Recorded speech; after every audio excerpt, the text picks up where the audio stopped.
You can have a job, or you can have a career, or you can have a calling. And if you can somehow figure out how to have a calling, you have hit the jackpot, because that's the big deal. I met Jeff Bezos 25 years ago, and he told me, Dave, I want you to invest in my company. What are you doing? I'm gonna start a bookstore in my garage. Okay, and I'm gonna put it online. People buy online, and I'm gonna ship out of my garage. But if you invest in me, Dave, someday I'm gonna be the richest man in the world. I'll do over $100 billion. First of all, there is no such thing as $100 billion 25 years ago. Statistically, there's no such thing. Countries didn't have 100, our national debt wasn't $100 billion. And this dude's telling me at 26 years old that he's gonna be the richest man in the world because he has a garage and the internet? That was his truth. No, but he did not know it, and neither did I. But the difference between him and I is I was laughing, scoffing, and jesting at him, and he was already applauding himself, going, at the right way, at the perfect time, I'm gonna make as much as I can as quickly. And I'm sitting there going, there's no way this is gonna be a big business. Do something you're very passionate about, and don't try to chase what is kind of the hot passion of the day. Seen in that light, it really was a difficult choice.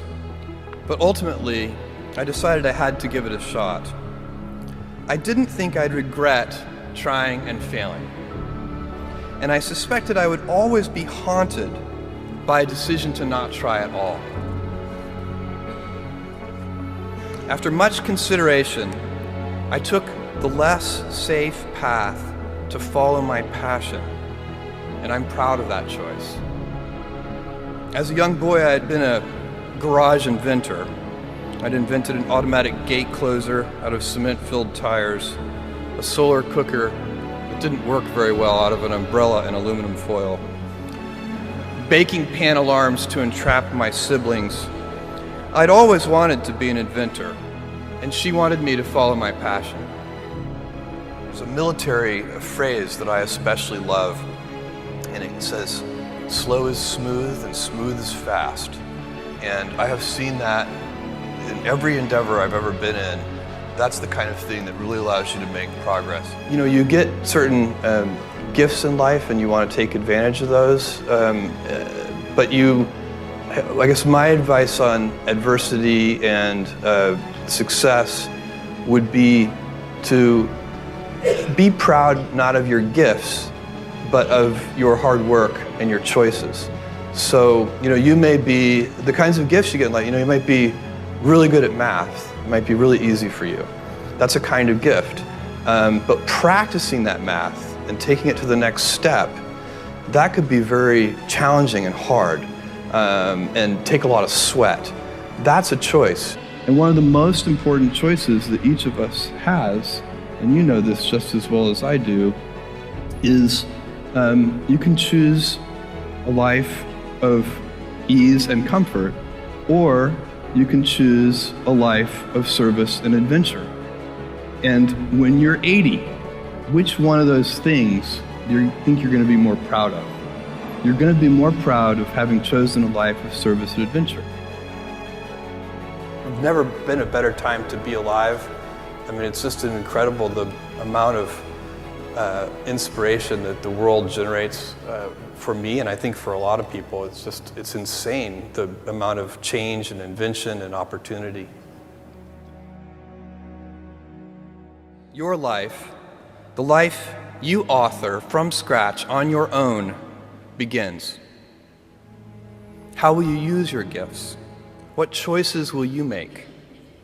Will inertia be your guide, or will you follow your passions? Will you follow dogma, or will you be original? Will you choose a life of ease, or a life of service and adventure? Will you wilt under criticism, or will you follow your convictions? When it's tough, will you give up, or will you be relentless? Will you be a cynic, or will you be a builder? Every time you figure out some way of providing tools and services that empower other people to deploy their creativity, you're really onto something. You know, you're very lucky if you have a career. A lot of people end up with a job. If you don't love your work, you're never going to be great at it. Jules Verne, Mark Twain, Galileo, Newton, all the curious from the ages would have wanted to be alive, most of all, right now. As a civilization, we will have so many gifts, just as you as individuals have so many individual gifts as you sit before me. How will you use these gifts? And will you take pride in your gifts or pride in your choices?